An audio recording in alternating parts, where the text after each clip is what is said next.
Magandang hapon po.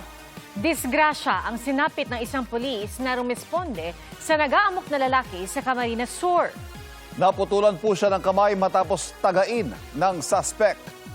Pasintabi po dahil maselan ang balitang inyong mapapanood. Nakatutok si Bea Pinlac.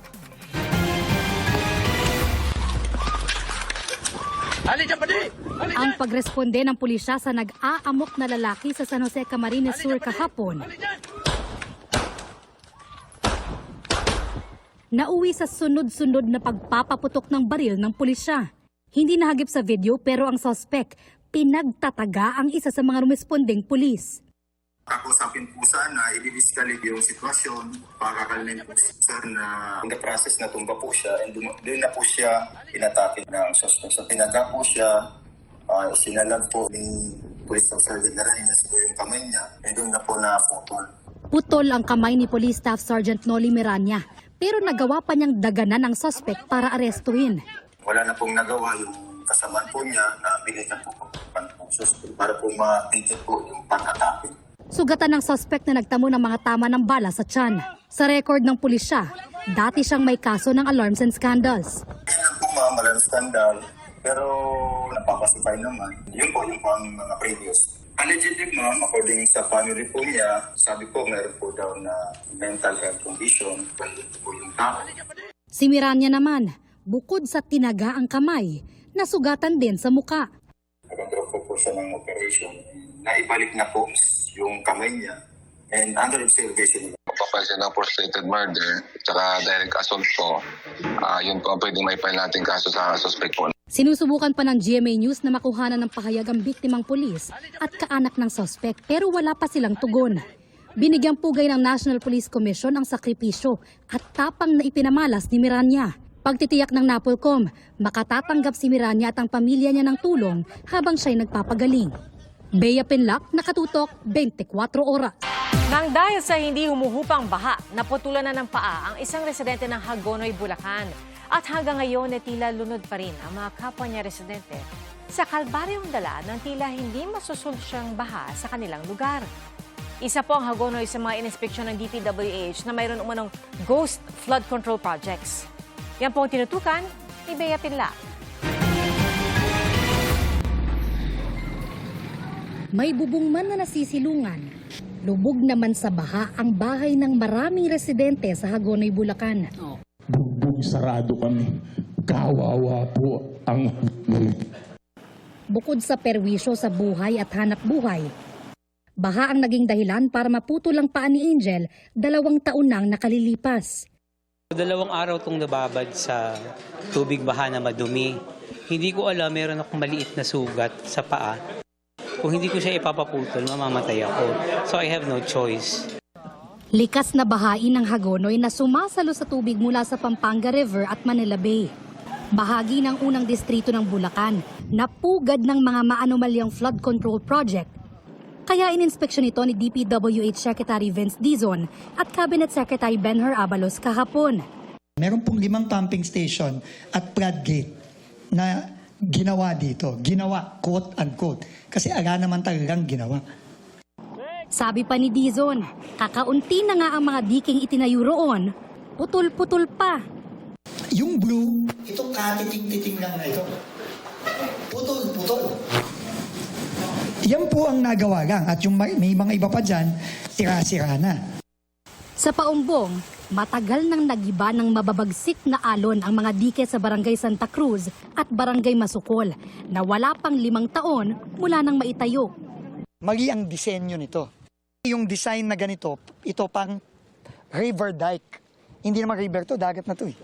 Starting next week, aayusin na po itong... Sagot ng kontraktor ang pagpapaayos dahil sakop pa ng warranty. Pero kailangan ng magdagdag ng hexapods o yung materyales para mabasag ang malalakas na alon. Isang mega dike para di umagos sa Bulacan ang tubig mula sa Pampanga River. Yung hexapods. So, kasi wala naman sa original na kontrata yon. Nilatag din ng DPWH ang pangmatagalang plano nila pangontra sa malawakang pagbaha sa mga mababang lugar ng Bulacan at Pampanga. At ang panukalang Manila Bay Coastal Defense Dike Project na dadaan mula Metro Manila, aabot ng Bulacan at Pampanga hanggang sa Bataan. Pero kailan kaya yan mararamdaman ng mga residenteng sabik ng makaahon sa baha? Hindi naman po natin masosolve ang problema ng buong Hagonoy ng minsanan at overnight at biglaan. Kasama sa plano yung pagpaprioritize ng mga areas. Doon po natin sisimulan at papaspasan natin para po kahit papano sa susunod na tag-ulan, meron po tayong nakikitang kahit papano na isasalba. Sabi ni Dizon, hindi ito matatapos sa loob ng Marcos administration. Program po yan, ilang years, at sisiguraduhin na po natin na meron yang multi-year appropriation para hindi na po yan matatanggal. Napaka-importante na inventaryohin mo lahat, ilista mo lahat para ma-identify kung ano yung pananagutan ng mga dati sa gagawin ngayon. Bea Pinlac, Nakatutok, 24 Oras. Hindi pa man lubos na nakakabangon mula sa iniwang pinsala ng nagdaang mga pagulang dala ng habagat, isa na namang sama ng panahon ang pinaghahandaan ng Baguio City. At nakatutok si EJ Gomez. Malakas at pabugso-bugsong ulan ang nararanasan sa Baguio City ngayong araw. Makapalang fog kaya may puntong halos zero visibility sa mga kalsada. Dahil sa walang tigil na ulan, pansamantalang itinigil ng Baguio Disaster Risk Reduction Management Office ang clearing operation sa mga nangyaring landslide nitong mga nakaraang linggo. Isa ang bahay na ito ng pamilya ni Tatay Ruel na nananatiling nakatirik dito lang sa tabi ng nangyaring landslide noong August 9 na ikinasawi ng 10. Bukod sa wala pa rin daw silang supply ng tubig at kuryente, araw-araw daw nilang bitbit ang takot at pangamba na muling gumuho ang lupa at matabunan ang kanilang tirahan. Po kami masyadong nakakatulog, iglit-iglit lang po. Lalo pag yung may malakas na ulan po, nagigising po kami kagad, lalo na yung hangin malakas. Naghahanda naman sa paparating na bagyo si Frederick na nakatira sa mismong harap ng gumuhong lupa. Naka-safety naman. Yung alin? Yung mga yung mga appliances. Halimbawa tamaan to, at least yung appliances nandun sa loob.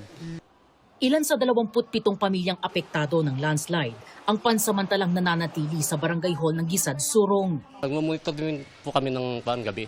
Chine-check namin doon yung lalo doon sa mga bundok na gumuguho at saka yung mga bahay na pag matamaan ng gumuhong lupa. Full alert status pa rin kami ngayon. Naka-preposition na yung mga logistics, pagkain, mga equipment, dine-decentralize na rin namin. Puspusan din ang pagsasaayos ng mga nagtumbahang poste ng kuryente at telco. Tuloy-tuloy naman daw ang monitoring sa mga drainage system para maiwasan ang pagbaha sa syudad. Ayon pa sa Baguio City LGU, muling isinara ngayong araw sa mga motorista ang Cannon Road dahil sa matinding rockfall at landslide ngayong malakas ang ulan. Samantala, sa Katlubong Bugias, Benguet, naglagay naman ng safety markings ang pulisya at BDRRMO sa landslide-prone areas para maabisuhan ang mga residente na mag-ingat sa lugar. EJ Gomez, Nakatutok, 24 Oras. Nagka-landslide sa Sabtang sa Batanes dahil sa walang patid na malakas na ulan ngayong weekend. Ayon sa Batanes Provincial Disaster Risk Reduction and Management Office, sa kabila ng kanilang clearing operation ay patuloy pa rin ang pagdausdos ng mga bato at putik mula sa bundok. Inabisuhan ng PDRRMO ang mga motoristang iwasan muna ang mga apektadong kalsada.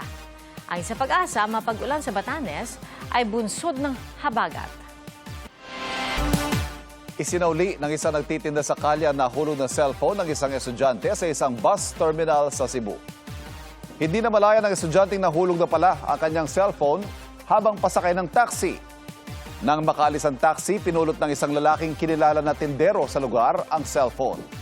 Makalipas sa isang oras, bumalik ang babae at nagbakasakaling mahanap ang kanyang cellphone. Sa tulong ng CCTV ng terminal, nakilalang nakapulot at pinatawag ang tindero. Laking pasalamat ng babae na naibalik sa kanya ang kanyang cellphone.